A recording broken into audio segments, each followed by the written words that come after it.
अस्सलाम वालेकुम व्यूअर्स, मैं हूं समीना पाशा। उम्मीद है आप लोग खैरियत से होंगे। व्यूअर्स, बहुत सी अहम खबरें और अपडेट्स हैं इस व्लॉग में आपके साथ शेयर करने जा रही हूं। एक तो जनाब ईरान की तरफ से एक बड़ा मैच्योर किस्म का रिएक्शन आया है और इसको मैं बेहतर रिएक्शन इसलिए कह रही हूं, खैर मकदम इसलिए इसका करना चाहिए कि कम अज़ कम कोई मैच्योर बात हुई है और उससे ऐसा लग रहा है कि आगे मज़ीद हालात कशीदगी की तरफ इंशाल्लाह नहीं जाएंगे और अगर कोई मसाइल हैं भी तो दोनों ममालिक सॉर्ट आउट करेंगे मिल बैठ कर। तो ये जो एक कंसर्न था, इसके ऊपर क्या उनका रिस्पांस शो कर रहा है, इसके ऊपर बात करेंगे। इसके साथ साथ जनाब इलेक्शन अपडेट्स आपको देंगे, कौन इन हो रहा है, कौन आउट हो रहा है। आज ख़ास तौर पर कुछ नून लीग का अहम जलसा जिसपे PMLN के लीडर कायद नवाज शरीफ साहब ने खिताब किया। 3 महीने से वो अंदर बैठे हुए थे, आज बड़ी मुश्किल से बाहर निकले, लेकिन फिर उनके साथ क्या हुआ उसके ऊपर बात करेंगे।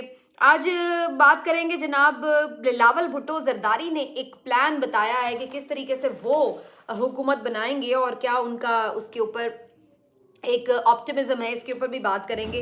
कुछ बात करेंगे जनाब इस हवाले से कि इमरान खान साहब ने आज क्या क्या गुफ्तगू की, जेल में आज क्या कुछ हुआ, और इस पर मेरा आज ज़रा फोकस रहेगा क्योंकि बहुत दिनों से खान साहब की बातें आप तक नहीं पहुंचाई हैं और बहुत सारे लोग जो है वो सुनना चाहते हैं कि अंदर क्या हो रहा है। तो बहुत कम महदूद तादाद में ही रिपोर्टर्स जाते हैं, 2-4 रिपोर्टर्स होते हैं, वो भी पिक एंड चूज़ वाला मामला है।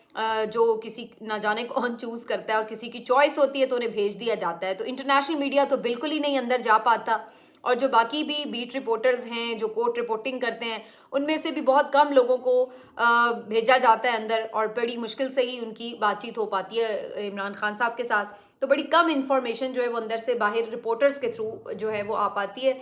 लेकिन चीज़ ये है कि बाकी फिर उनके वकला और जो अलीमा खान साहिबा हैं वो थोड़ी बहुत गुफ्तगू करती हैं तो पता चल जाता है। शेर अफजल मरवत साहब का भी मामला फाइनली हल हो गया है, उसके ऊपर थोड़ी सी अपडेट भी आपको दूंगी। ये सब कुछ शामिल है जी आज के वीलॉग में। आपसे रिक्वेस्ट है कि चैनल को सब्सक्राइब कर लें अगर अभी तक सब्सक्राइब नहीं किया।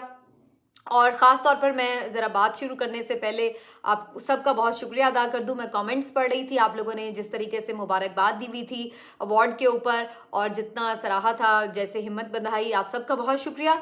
और बिल्कुल इंशाल्लाह मेरा आपसे वादा है कि काम इसी तरह मेहनत, हिम्मत और जुर्रत के साथ कोशिश रहेगी कि जारी और सारी रहे और जो हक और सच है वो भले किसी को पसंद आए भले ना पसंद आए, लेकिन उसी का साथ हमेशा निभाया जाए। तो इसके ऊपर जनाब इंशाल्लाह कारबंद रहेंगे। अब जी आ जाते हैं ख़बरों की तरफ बगैर वक्त ज़ाया किए। ईरान के मामले पे मैं पहले आपको अपडेट कर दूं। ईरान की तरफ से उनके वजारत ख़ारजा की तरफ से एक स्टेटमेंट जारी हुआ है और स्टेटमेंट में उन्होंने बात की है कि जो अभी हाल ही में अटैक हुआ है पाकिस्तान की तरफ से, ड्रोन अटैक, उसकी हम मजम्मत करते हैं। ऑब्वियसली वो तो ज़ाहिर उन्होंने करनी ही थी। तो उस मजम्मत के साथ बहरहाल जो उन्होंने गुफ्तगू की है वो काफ़ी बेहतर गुफ्तगू है जिसमें वो ये बात कर रहे हैं कि हमारे ब्रदरली ताल्लुकात होने चाहिए दोनों ममालिक के दरमियान और जो भी इस किस्म के मसाइल हैं बॉर्डर के इस तरफ या उस तरफ, उसको हमें सॉर्ट आउट करना चाहिए और किसी भी एस्केलेशन की तरफ नहीं जाना चाहिए, मज़ीद कोई कशीदगी नहीं होनी चाहिए। तो इसके ऊपर उन्होंने बेहतर बातचीत की है जिससे अंदाज़ा ये हो रहा है उनके जो अल्फाज का चुनाव है कि वो मज़ीद कोई कशीदगी की तरफ नहीं लेके जा रहे मामले को और अब वी होप कि आगे दोनों के दरमियान टेंशन जो है वो रिजॉल्व हो जाए। बाकी जो ये चीज़ है कि ये क्यों हुआ, कैसे हुआ, इसके ऊपर ज़रूर डिस्कशन होनी चाहिए। देखिए हमेशा जो मसले हैं वो बातचीत से हल हुआ करते हैं, जंगों के बाद भी टेबल पे बैठना ही पड़ता है, तो फिर नुकसान से पहले ही क्यों ना बैठ जाया जाए। तो अक्लमंदी इसी बात में है। यूं भी पाकिस्तान हो या ईरान, दोनों के हालात ऐसे हैं भी नहीं कि वो कोई जंग अफोर्ड करें और अगर इवन हालात अच्छे भी हों तो जंग किसको पसंद है और जंग किसको सूट करती है। तो बस अमन ही सबका पैगाम होना चाहिए। तो वी होप कि पाकिस्तान की तरफ से भी कुछ बेहतर रिस्पांस जो है वो जाए इस प्रेस रिलीज के जवाब में। अब जी आ जाते हैं शेर अफजल मरवत साहब का जो मामला मैंने कुछ डिस्कस किया था आपसे पिछले वीलॉग में, उसका अब एक क्लाइमैक्स हो चुका है और शेर अफजल मरवत साहब की आज बातचीत हुई इमरान खान साहब के साथ। गौहर अली खान साहब भी उनके साथ मौजूद थे और फिर उसके बाद दोनों ने एक मीडिया टॉक भी की मुश्तरका, जिसमें फिर गौहर अली खान साहब ने इस बात का जो शेर अफजल मरवत साहब की मुलाकात हुई और जो उनसे गुफ्तगू हुई है इमरान खान साहब की, उसको उन्होंने इंडोर्स भी किया है। इमरान खान साहब ने शेर अफजल मरवत साहब को ये कहा है कि आप अपनी कैंपेन जारी रखें, आप पंजाब भी जाएं, आप KP भी जाएं, आप बलूचिस्तान भी जाएं। बल्कि पंजाब के हवाले से उन्होंने कहा है कि जो पंजाब की अपनी भी लीडरशिप है PTI की, वो बाहर निकले और जलसे जुलूस करें। अब यही वक्त है और इसके बाद आपने कब कैंपेन करनी है। और शेर अफजल मरवत साहब को भी उन्होंने कंटिन्यू करने के लिए कहा है। तो वो हामिद खान साहब या रऊफ हसन साहब की बातें जिसमें वो ये बात कह रहे थे कि जो उनको वापस बुला लिया ये वो, इन बातों की तो फिर तरदीद हो गई है। साथ ही साथ एक बहुत अनफॉर्चुनेट बात यह है कि जो एक नोटिफिकेशन सोशल मीडिया पर जारी किया गया था उसके हवाले से भी इमरान खान साहब तो लाइल्म निकले। यानी ये भी एक बहुत बड़ी डिसऑनेस्टी है कि इमरान खान साहब के नाम पर आपने कैसे एक नोटिफिकेशन जारी कर दिया कि जो शेर अफजल मरवत साहब को उन्होंने कहा है कि कैंपेन छोड़ छाड़ जल्दी आके डयाला जेल तलब कर लिया वगैरह। तो इस किस्म का एक तासुर जो देने की कोशिश की, मेरा ख्याल है कि इस चीज़ को ज़रा थोड़ा सख्ती से मेरा ख्याल है मैसेज मिलना चाहिए इन सीनियर्स को कि इस तरह की आप कैसे डिसलॉयलिटी कर सकते हैं। ये कोई मुनासिब बात हरगिज़ भी नहीं थी। और इमरान खान साहब इस चीज़ से ही लाइल्म थे कि ऐसा कोई नोटिफिकेशन जारी भी हुआ है। ये शेर अफजल मरवत ने भी कहा और बैरिस्टर गौहर ने भी तस्दीक की इस बात की। बाकी जो चीज़ें थी उन्होंने कहा कि उसके ऊपर जो शेर अफजल मरवत साहब को भी ज़ाहिर है गुस्सा था कि इन सीनियर्स ने क्या बात की, तो उसके ऊपर फिर उन्होंने जो शिकायत की इमरान खान साहब से, तो इमरान खान साहब ने बैरिस्टर गौहर को कहा कि आप इसको कन्वे करें उन तक और इस मामले को अब दोबारा नहीं उठना चाहिए। तो ये सारा जी मामला सॉर्ट आउट हो गया। बाद में अलीमा खान साहिबा ने भी जो गुफ्तगू की उन्होंने भी इस चीज़ की तस्दीक की कि बिल्कुल शेर अफजल मरवत साहब मिलते रहते हैं खान साहब से, अक्सर उनकी मुलाकात होती रहती है और काफ़ी हद तक यानी मैं समझती हूँ कि जो शेर अफजल मरवत साहब आके पहले भी मीडिया पे बात करते रहे वो बाद में सही बात साबित होती रही है। तो इस मामले में कम अज़ कम हामिद खान साहब और रऊफ हसन साहब माजरत के साथ इन दोनों की जो गुफ्तगू है वो गलत बयानी पर मबनी थी और शेर अफजल मरवत साहब सच्चे साबित हुए। तो कप्तान ने फिर कंधे पे हाथ रख दिया शेर अफजल मरवत साहब के और उन्हें गो अहेड दिया है। तो ये जी मसला हो गया है सॉर्ट आउट। अब आ जाते हैं जी इस चीज़ के ऊपर कि क्या हो रहा है जनाब PMLN की मीडिया कैंपेन तो उनकी खैर कोई इतनी खास जारी नहीं है, बल्कि हैरत अंगेज तौर पर उनका जो सोशल मीडिया नेटवर्क है बिल्कुल ही ठुस चल रहा है। और इधर PTI ने अन्नी मचाई हुई है जिसको कहते हैं। ऐसे क्या ज़बरदस्त किस्म के, आपने वो गाना सुना है रेहाना डार साहिबा की जो कैंपेन के लिए उन्होंने तैयार किया, क्या ब्यूटीफुल सॉन्ग है। और मैं कहती हूँ क्रिएटिविटी का कोई नेक्स्ट लेवल है। बहुत मज़ा आया मुझे सुन के, आपने अगर नहीं सुना तो सुनिएगा। और फिर इसी तरह जरताज गुल साहिबा का भी एक तैयार हुआ है। फिर उसके अलावा भी जो टिकटॉक पे अंधेर मचाया हुआ है PTI ने सोशल मीडिया पर, ओवरऑल हर तरफ, फेसबुक पर, ट्विटर पर, हर जगह पर, तो बिल्कुल कैप्चर कर लिया उन्होंने इस सारी मार्केट को। मैदान में उस तरह से कम है निकले हुए और मेरा ख्याल है ये एक थोड़ी कमी है, इसको इन्हें दूर करना होगा। पंजाब में तो ख़ास तौर पर बिल्कुल ही सन्नाटा छाया हुआ है। तो यहाँ पे क़यादत को कब तक रूपोश रहेंगे भाई, बाहर निकलें, थोड़ी हिम्मत करें, मैदान में आएँ। कोई ऐसी अब नहीं निकलना तो आपने कब निकलना है। तो ये एक वैसे इमरान खान ने भी उन्हें मैसेज दिया है। और बाकी KP वगैरह में अच्छी उनकी कैंपेन जा रही है। इवन जो कॉर्नर मीटिंग्स हैं वो भी अच्छी हो रही हैं, जलसे जुलूस बेहतर चल रहे हैं।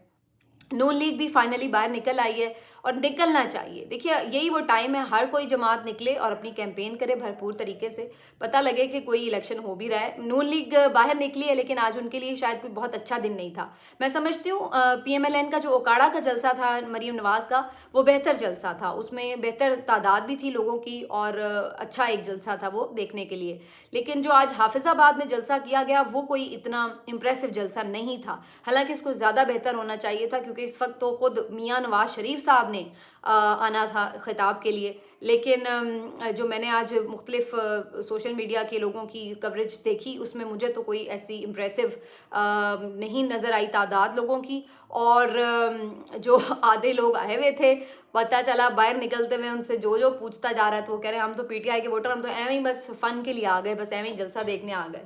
तो ये वाली सूरत हाल है कि लोग अगर आ भी रहे हैं तो उनमें से भी आधे या तो जलसा ऑब्जर्व करने आ जाते हैं या बस एवं ही मौजी होते हैं ना, मौज मस्ती के लिए, वक्त गुजारने के लिए लोग आ जाते हैं। तो वो वाला मामला लग रहा है। जो मिसिंग एलिमेंट है वो यही है कि इनका क्राउड अगर हो भी तो वो कनेक्टेड नहीं होता अपने लीडर के साथ, उसकी बातचीत के साथ। और कैसे हो बातचीत हो तो कोई कनेक्टेड हो, उनके पास तो कुछ कहने के लिए ही नहीं है। मरियम नवाज साहिबा की वही इमरान खान के इर्द गिर्द घूमती तकरीर चली, आज प्रॉपर नाम नहीं लिया लेकिन बातें तो उन्हीं के मुतालिक कर रही थी। और मज़े की बात यह कि उसमें ताना क्या मार रही हैं कि जी इसके बच्चे तो लंदन में बड़े मज़े की ज़िंदगी गुजार रहे हैं। मतलब ऐसे ताने वो बंदा मारे कि या तो होता ना आपकी सारी फैमिली यहाँ पे रहती है और आप जनाब बड़े फ़ख्र से कह सकें कि देखें जी हमारी तो आल औलाद सारी यहाँ पर है और इसके बच्चे लंदन में हैं। भाई आपका तो पूरा ख़ानदान लंदन में बैठा और आप तो सिर्फ एम ही वेकेशंस पर इक़्तिदार मिलने के ऊपर जो है वो पाकिस्तान तशरीफ़ लाते हैं, वरना तो आप लोगों के बिज़नेस वहाँ, महल वहाँ, बच्चे वहाँ, शादियाँ वहाँ, पढ़ाइयाँ वहाँ, हर चीज़ वहाँ। तो आप लोग किस हिसाब से जो है वो ये ताना मार रहे हैं दूसरे बंदे को कि जी तेरे बच्चे वहाँ पे बैठे हुए हैं।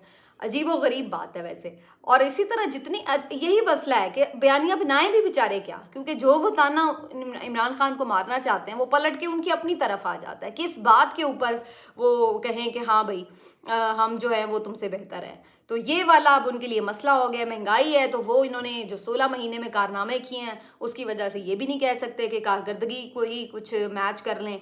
अगर जेल काटने की बात आई तो इमरान खान उनसे कहीं गुना बेहतर जेल काट रहे हैं, जो अभी तक अल्हम्दुलिल्लाह बीमार भी नहीं हुए। और इनके तो 2 महीने बाद ही चीखें शुरू हो जाती थी कि जी हम बीमार हो गए, हमें अस्पताल पहुंचा दो, ये हो जाओ वो हो जाओ।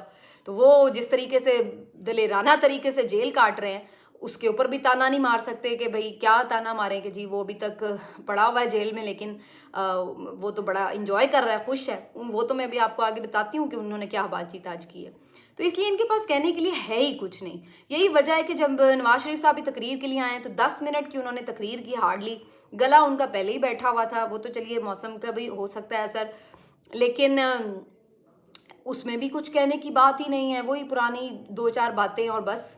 और बिल्कुल यानी इंटरेस्टेड ही नहीं लग रहे थे कि आप एक इंटरेस्ट होता है, जोश होता है, जज्बा होता है, आपको देख के कारकुन में जज्बा आता है, कोई ऐसी चीज़ ही नहीं नज़र आती इनकी कैंपेन में। तो आज नुसरत जावेद साहब ने बल्कि इस पे बात करते हुए कहा कि उन्हें पता है कि इलेक्शन नहीं होना 8 फरवरी को, इसीलिए वो इतना कोई एमी मेहनत नहीं कर रहे, एमी तवानाई अपनी ज़ाया नहीं कर रहे। तो ये उनके कमेंट बड़े मीनिंगफुल हैं वैसे, कि वाकई जब से वो आए हैं 3 महीने तक वैसे ही अंदर घर में घुसे रहे हैं और अब बाहर निकले ही हैं, तो कोई ऐसा लग ही नहीं रहा कि कोई उनको इंटरेस्ट है। और रही सही कसर जो क्राउड है, जब वो उनके साथ उस तरह से रिस्पांस नहीं दे रहा तो और परेशानी बढ़ जाती है।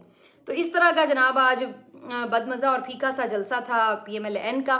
लेकिन बहरहाल फिर भी मेरा ख्याल है कि अगर आप वोट आवाम से लेना चाहते हैं थोड़े बहुत भी, तो कम से कम बाहर तो निकलें, लोगों के पास तो जाएं। आपके लिए तो सब सहूलतें भी हैं, ना कोई ख़तरा है ना कोई डर है, बल्कि रेड कारपेट बिछे हुए हैं। तो वो जो इतनी मुश्किलात में कैंपेन कर रहे हैं, बल्कि मैं अगर ऑनेस्टली आपको बताऊं तो मुझे लगता है कि जो बिलावल कैंपेन कर रहे हैं सिंध में, चलिए पंजाब में तो जाहिर है पीपल्स पार्टी का उस तरह से एक एग्जिस्टेंस ही नहीं है, तो वो बेचारे क्या करते कमाल।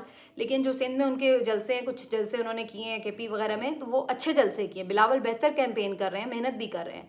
लेकिन PMLN वैसे तो बहुत डिमांड्स हैं उनकी कि हमें 2/3 मेजॉरिटी दे दे और ये दे दें वो दे दें, लेकिन हाथ में उनके कुछ भी नहीं है, ना बयानिया है ना कोई प्लान है। आज भी कोई प्लान नहीं। आज पहली तकरीर थी नवाज शरीफ साहब की कैंपेन में, तो कम से कम आप कोई मंशूर तो लेके आते, कोई आप वादे तो आके करते कि आपने करना क्या है। कोई मंशूर नहीं, कोई प्लान नहीं, कोई हिकमत अमली सामने नहीं लाए, कोई उम्मीद नहीं दिलाई, तो भाई आप क्या करने जा रहे हैं आफ्टर इलेक्शन। तो उससे बहुत बेहतर कैंपेन इवन बिलावल कर रहे हैं, जो मुझे उसमें मुख्तलिफ जलसों में उनकी तादाद भी काफ़ी बेहतर। खैरपुर का जलसा उनका अच्छा था, शाजिया मरी का जो एक जलसा था वो अच्छा था। ये बेहतर जलसे फिर भी पीपल्स पार्टी करते हुए नजर आ रही है। बिलावल भुट्टो ने आज बड़ी इंटरेस्टिंग बात की एक इंटरव्यू में, और एक दफ़ा फिर से ऐसा लग रहा है कि मंडियां लगने जा रही हैं। इस बात का खदशा पहले से ही जाहिर किया जा रहा है कि जनाब ये बिलावल ने जो बात की कि जी हम जब असम्बली में आएंगे आफ्टर इलेक्शन तो हम बिल्कुल आज़ाद उम्मीदवारों के साथ मिलकर हुकूमत बना सकते हैं। आज़ाद उम्मीदवार अब PTI के भी एक तरह से आज़ादी हैं, और ऊपर से जो दूसरे वैसे सचमुच वाले आज़ाद हैं वो भी आज़ाद उम्मीदवार काफ़ी तादाद में हैं। तो बिलावल ने दोनों की तरफ इशारा किया कि सिर्फ वही नहीं है बल्कि बाकी भी जो आज़ाद बहुत सारी तादाद में, उनसे हम राब्ते में भी हैं इवन, और हम देखेंगे कि इलेक्शन के बाद क्या सूरत हाल बनती है। तो इससे पता ये लग रहा है कि जो जरदारी साहब या इन लोगों की नज़र है वो बेसिकली नज़र आ रही है कि जी सबका एक प्लान यही नज़र आ रहा है। और अगर ये प्लान ना भी हो, ये भी मैं आपको बता दूं, अगर ये प्लान ना भी हो कैसा करना है, इसके ये जानबूझकर भी ये बात की जा रही है कि जी PTI के जो उम्मीदवार हैं वो तो सब उड़ा ले जाएंगे। आप फयाजुल हसन चौहान की गुफ्तगू सुने, वो वसीम बदामी के शो में लगे हुए थे कि जो कमिटमेंट देंगे कि हम जीतने के बाद, इलेक्शन जीतने के बाद हम कोई IPP